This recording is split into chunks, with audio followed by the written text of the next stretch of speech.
Okay, so this problem is also a little complex to implement. See, let's implement it. So you can just use the go back to the spreadsheet I asked you to download. Click on the production part.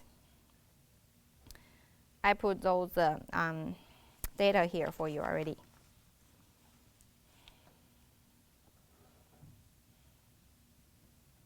So we know that the decision variables are how many to produce each month. So, oops. Let me just move those ones down a little bit. Okay, and I'll put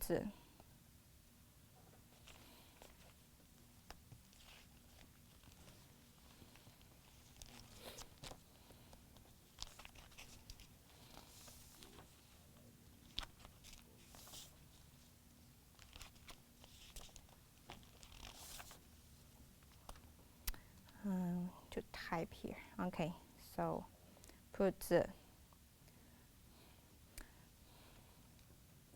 me go back to here again.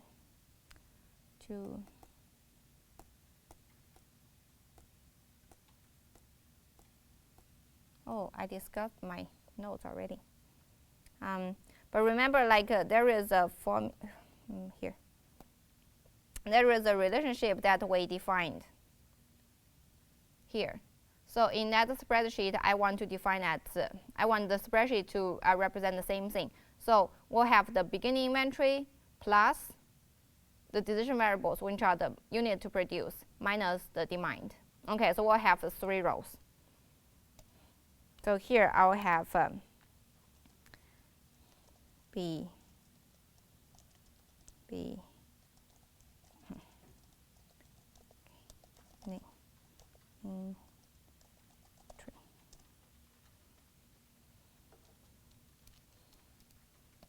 Make it align this way. Okay, and then we'll have unit produced.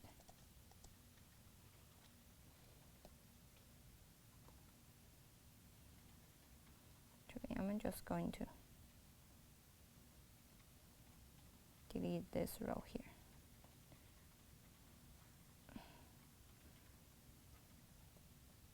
Yeah, I just deleted that entire column and just move this.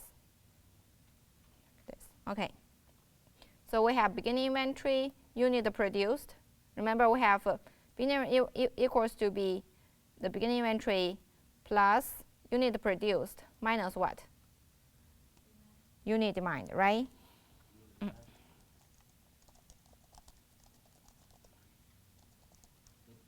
Okay, which is given here. Yeah. Okay, so let's just move this. Move this entire row here. Okay.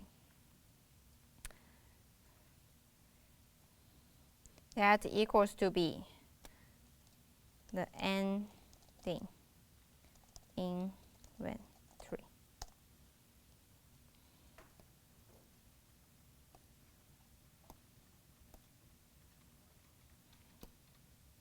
Okay.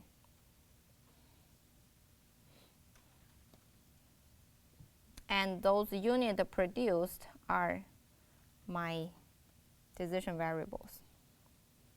I'm going to highlight those first.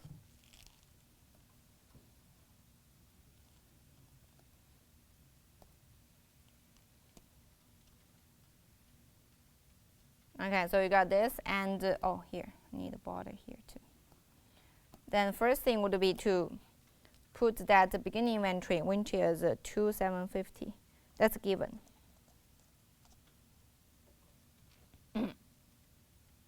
Okay, then put the formula here because I want to define those relationships first. Okay, different from the other ones, we do like in other models, we do the decision variables and then we go to the objective function. In this case, we need some other values to calculate the objective function. So I'll define those relationships first. So here, end inventory equals to B, beginning inventory, right? Plus unit produced minus unit demanded.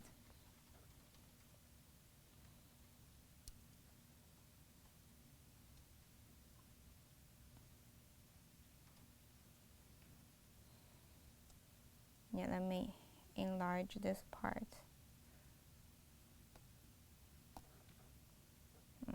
Okay. And for this one, you can copy it all the way here. Just click. Say, okay, it's the beginning inventory plus unit produced minus demand.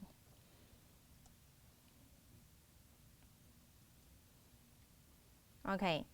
And then there is another relationship we need to establish, which is the end inventory of the first month equals to be the beginning inventory of the second month. Right?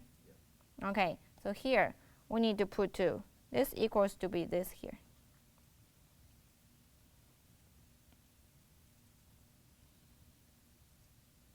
So that the relationship is defined. Okay, and that's the same for all of them. Just copy it all the way. Click inside. Say, okay, so this beginning inventory of month 6 equals to be the ending inventory of month 5. So this cell here always equals to be the ending inventory of the previous month. You do it here, then copy it all the way. So with that, we took care of the relationship between the inventory, beginning inventory, unit produced, the demand, and the inventory. End inventory of 1 month versus the beginning inventory of the next month. Okay, so these tables are done. Okay, now we know that our objective function needs us to, oops, goes all the way. Need us to calculate first the production cost and second the inventory cost. Okay, and I'll put a place to calculate the. See, so that's the unit production cost. So I'm going to move this.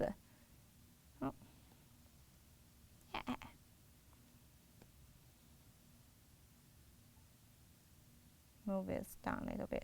Okay, unit production cost. Because the inventory cost is 1.5%. I'll put the unit inventory cost here. That is, oh, I know why I had that one column inserted. Because I need to put that 1.5% here.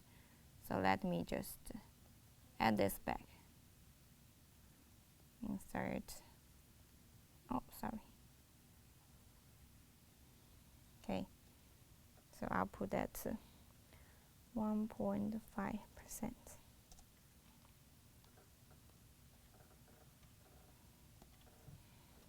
Make those equals to be this one times this one. And I want to fix this. I want to fix this cell here, so I put the $sign. Click F4 and it will fix it. Then click all the way. Copy it all the way to here.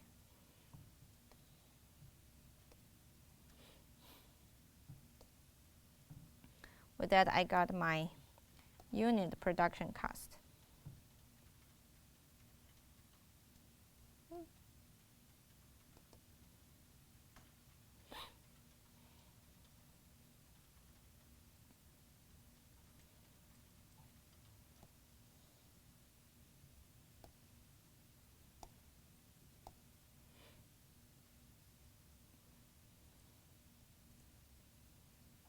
Okay, then I know in my objective function I need to get the sum product of the production cost versus this unit produced.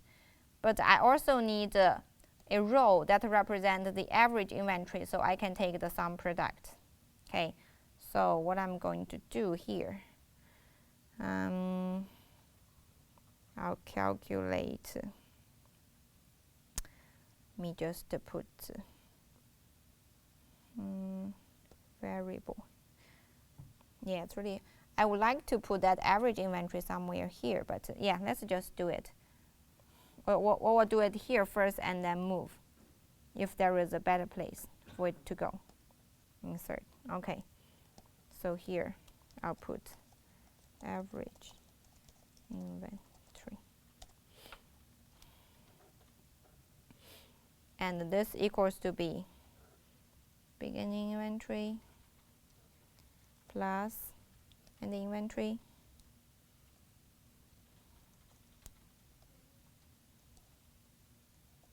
divided by 2.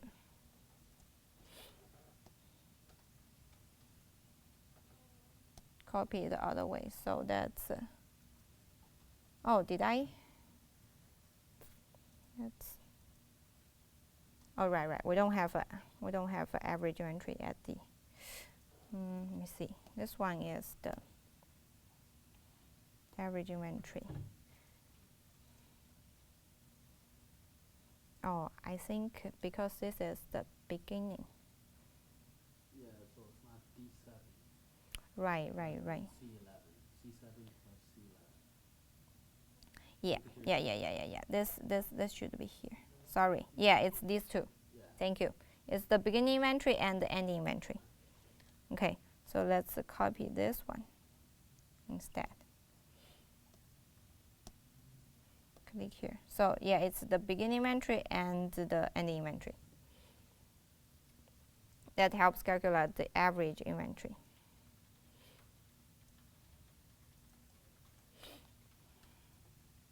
I'm going to insert a row here, just for myself, because the reason is because these 4 are closely related. We calculate them using this relationship, like this plus this minus this equals to this.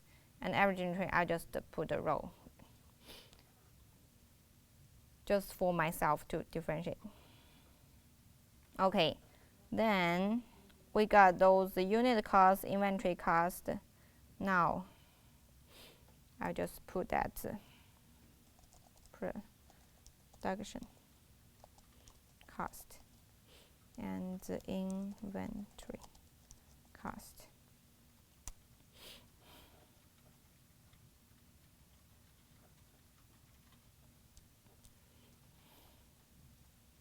Equal to be. Either way, you can calculate the monthly production cost, monthly inventory cost, and add them together in one cell, or you just do the sum product function. So it depends on what you want to do. You can put different way. Okay, so I'll do the sum product.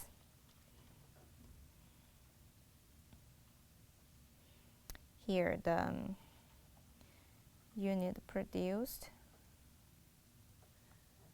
and unit cost will give me the production cost. Or sometimes the company would may want to know the monthly production cost and the monthly inventory cost. So instead of doing this the sum product, what you can do is also just do unit produced multiply unit cost and copy it the other way. Then here I will change this to be monthly production cost.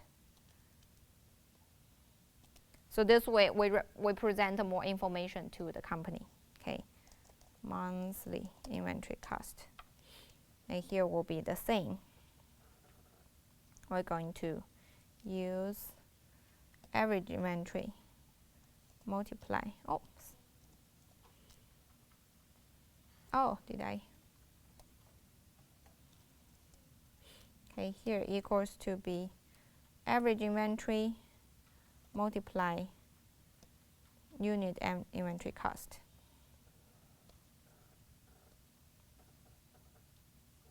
Wow. Here just point this times inventory. Okay. those numbers are too long to show, but it's okay. That's because we don't have any value here.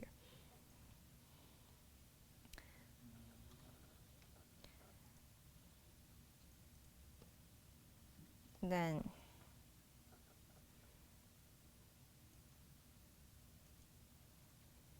I'm going to put a total cost here. This total cost will be just the one cell. That equals to be sum of all the values here.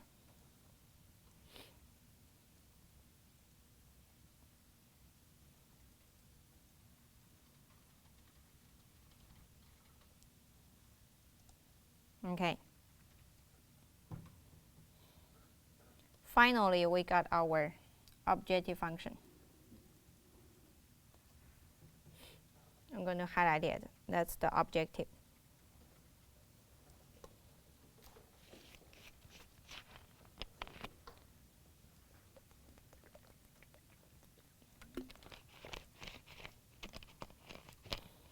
Now we'll take care of those constraints.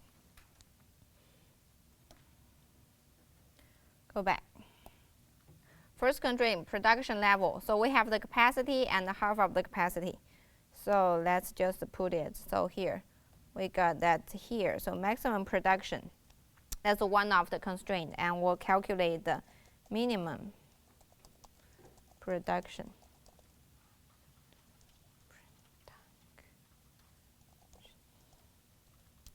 Being half. So here you can either put a 0.5 here, or just this is probably one time. I would just embed the formula here, but equals to be 0.5 multiply those value. Okay, but just for the purpose that that equals to be this times this 0.5 here, and this 0.5 need to be fixed.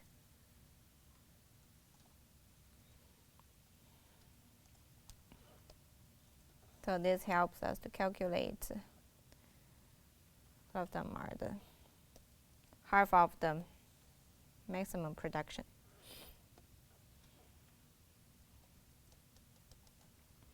And these will be used as the right-hand side of my constraint. I'll just highlight them. The left-hand side are all of our decision variables. So that's two constraints. And then we know that the next thing is the inventory. We had a group of constraints. Inventory minimum will be 1,500 and the maximum will be 6,000. That's the same for all 6 months. So to put them in the same format, I'll just put here maximum inventory and the minimum inventory. So the maximum inventory is 6,000. This is a given. Minimum is 1,500. Just copy it across.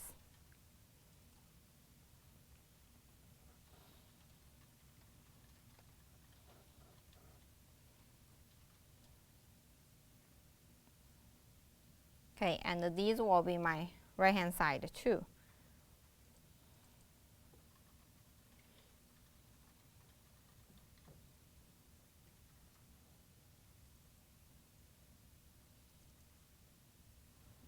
Okay, with that, we took care of all the constraints.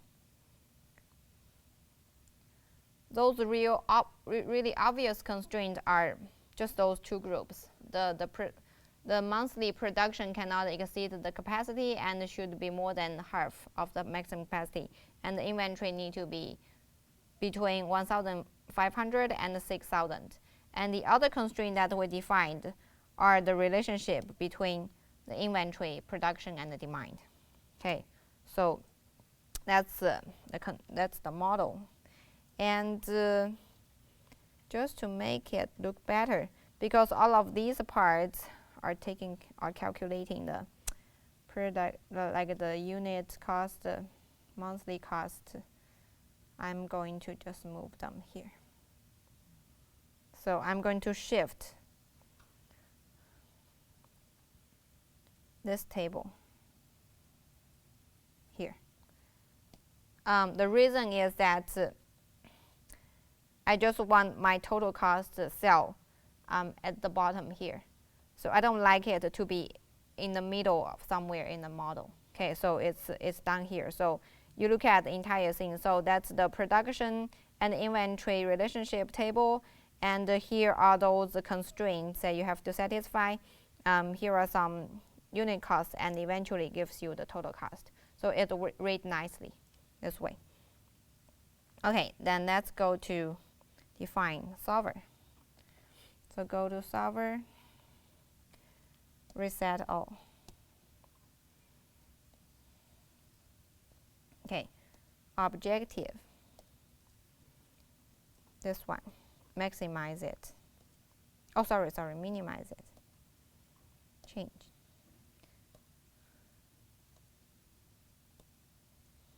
Minimize total cost. Okay, by changing those variables here.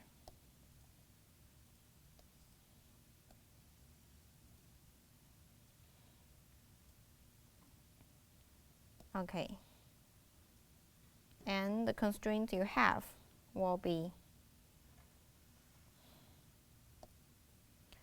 so the decision variables need to be less than or equal to the maximum production. Add. Decision variables need to be greater than or equal to minimum production. So that's the production part. The left-hand side are the unit produced, the decision variables. Right-hand side will be these two rows. First row will be less than or equal to, second row will be greater than or equal to.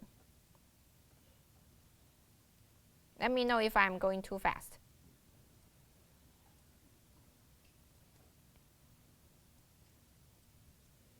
Okay. Then would be the inventory part. And then you find that they are talking about the ending inventory, right? At the end of each month. So we need to highlight this part. So it should be less than or equal to the 6,000.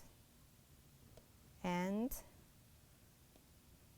the ending inventory need to be greater than or equal to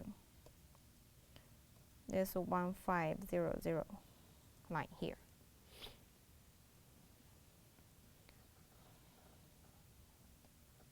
So if you look at, they're just these two groups. And these two groups are the bound. So you probably have noticed that even though when we define the constraint, we just click constraint, add. Solver actually categorize those constraints for us. Okay, and here we don't need to check this unconstrained variable, non-negative, because they are already bounded here.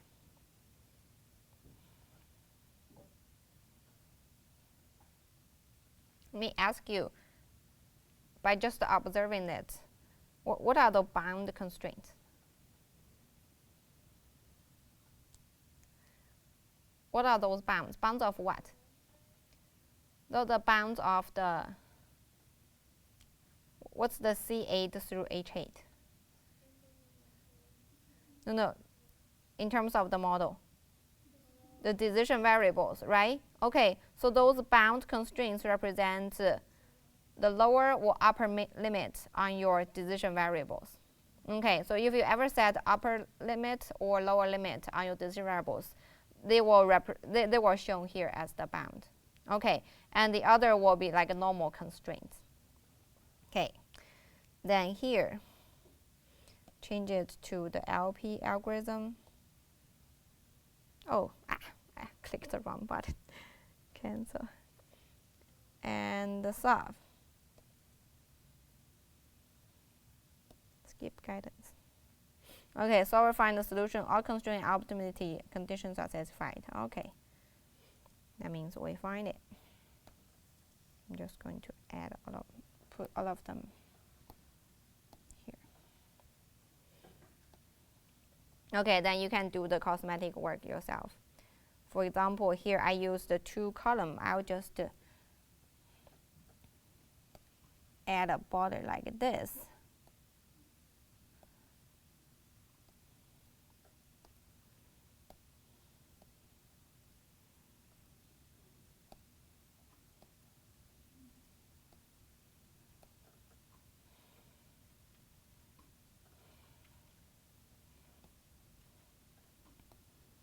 Here, no border and then outside border, so they are all together.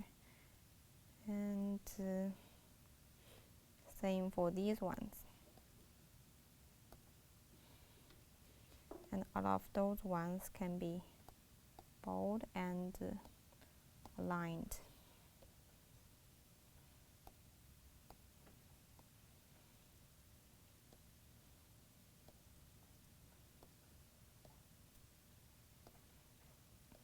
Total cost, that's the objective function.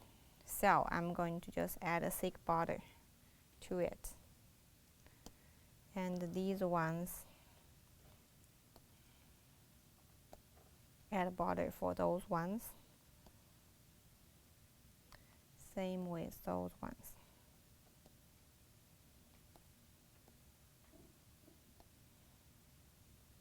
No border and then just the outside border. Total cost. Okay. Then you can add a box here, text box here, just to put like the title of this spreadsheet. Then you have a nice and a clean spreadsheet that reads pretty well. So you read it, it's a beginning inventory, produced unit, demand, and inventory. Then we calculate, oh, I forgot this part. We calculated the average inventory. And we have those restrictions on it. Then we calculate the unit cost, then the total cost. Monthly production cost, monthly inventory cost, and the total cost. Okay, and make sure, do you guys know how to add the tab? So make sure, like for the homework that you're going to turn in next week, you put all the models on one Excel spreadsheet. Okay, but just put them on different tab. I've got students turning like 6 different Excel file to me, having a question on each file, but turning just one file with them on different tabs.